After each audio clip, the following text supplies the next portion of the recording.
Chairs were asked the question, based on your experience, what advice would you give to another chair or a new chair? As there was a wealth of valuable advice shared, we have created 2 videos on this topic. In this first video, chairs talk about having enthusiasm for the role, about knowing and building your board, and the importance of listening to everyone in the boardroom. In the second video, chairs discuss the importance of having a good working relationship with the CEO. They identify some of the personal attributes and skills that may be beneficial in the role of chair, and highlight the need to understand your own strengths and limitations in the role and what this means for the board and the organisation. I think if I was talking to another chairperson and they were going into this role, I would say number 1, enjoy it. Just try and enjoy the role, and because it is about what you get out of it as well as what you put in. So try and enjoy the role. As well as enjoying it, you need to take it seriously as well, because it is a very serious position in terms of you are responsible for the governance of an organisation. So your community or your target group depend on you doing that job well, and if the board isn't functioning effectively, then it may be that your staff team and your volunteers aren't either. So it is a very important role to make sure that your board is healthy and makes good decisions. And the other thing is really to upskill everybody on that board.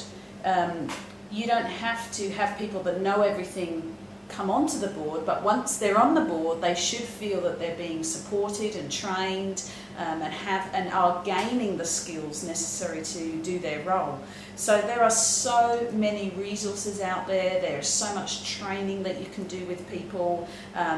There's so many things that you can give the board to make them feel that they're getting to know what they should be doing and their role, and learning more about the organisation. So yeah, review the board, evaluate it frequently, and get training. Get your board members involved in learning how to be a good board member. To a new chairperson, I would advise them to know the organisation, the people and the environment it operates in, its context in the community. Because if you don't know that, then you won't be able to perform the role. People who are natural leaders have the ability to do that anyway, but you won't be able to do it effectively unless you know the organisation. So you've got to take the time to do that. And it's amazing what you can find out by talking to people, and that's really what it involves. So I think it's important that you do that. I think the most important point of advice for me would go to enthusiasm. I think if you're ever feeling that you've lost your enthusiasm and your drive for what the organisation is trying to achieve, then stand back a bit and have a look at your role as chair, because maybe time for you to hand on. I think that's a key thing. I think if you've got the enthusiasm and you're sure that you're still the right person for the job, the next thing is to make sure that within the confines of the resources of the organisation that you've got, that the board is fulfilling its proper role in, if they can, sticking to the governance policy, broader issues, and helping their, guiding the management that's there to assist them, putting those into effect. Or if they're not in that mature level of organisation, that they're taking an appropriate part in the actual management and effectiveness of the organisation without overwhelming the broader body of members who are there to assist. I think a new person moving into, for that matter, whether it be a board position or a chair position, I think they need to listen. I don't think they're expected to be making large contributions to the discussion or anything else in the short term. To listen, to understand and to gain some knowledge of the organisation, and to then develop a trust. And particularly in the chair's point of view, you cannot effectively operate without a good trusting relationship between the chair and the CEO. It just won't work. And to gain a knowledge of the organisation. I think some of that knowledge ought to be gained prior to actually attending board meetings, but needs to be there during the initial stages of being on the board. It's important to practice active listening. Don't just assume when someone tells you something that you're talking about the same thing. If you're not sure, ask the question. A word that means something to you or to your directors may mean something totally different to someone else. So if you're not sure, you need to avoid miscommunication as much as possible. And it's important for you to lead by example, certainly in terms of all those things I've talked about previously. Be professional,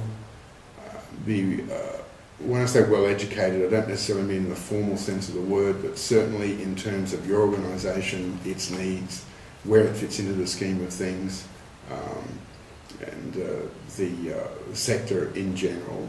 Understand the issues that are faced by the sector. I mean, sort of issues about tax and so on are a major problem for the non-profit sectors, So while you don't have to be a tax expert, you do need to know what's what. You don't have to be an expert in anything as a chairman, except in making sure that everyone works as a team, and that that team, you're the interface between the team that is the board and the management of the organisation.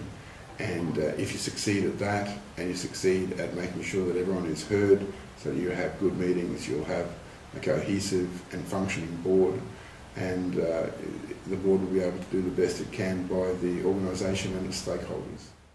I think to listen and active listening, so not just listening to what people are saying, but also listening for other clues as to what they might be thinking but not saying, and endeavouring to understand where they're coming from, and so that you can in fact take their concerns on board and give them confidence in the process, and make them a collegial part of the group, and not a person who's concerned about where the board is heading in its basic direction. So trying to get them to come with you on the journey, and not to be a critic on the sideline. So that's a major challenge, I think, for the chair, and I think you best do that by listening to people, talking to people, asking them what they think on a regular basis.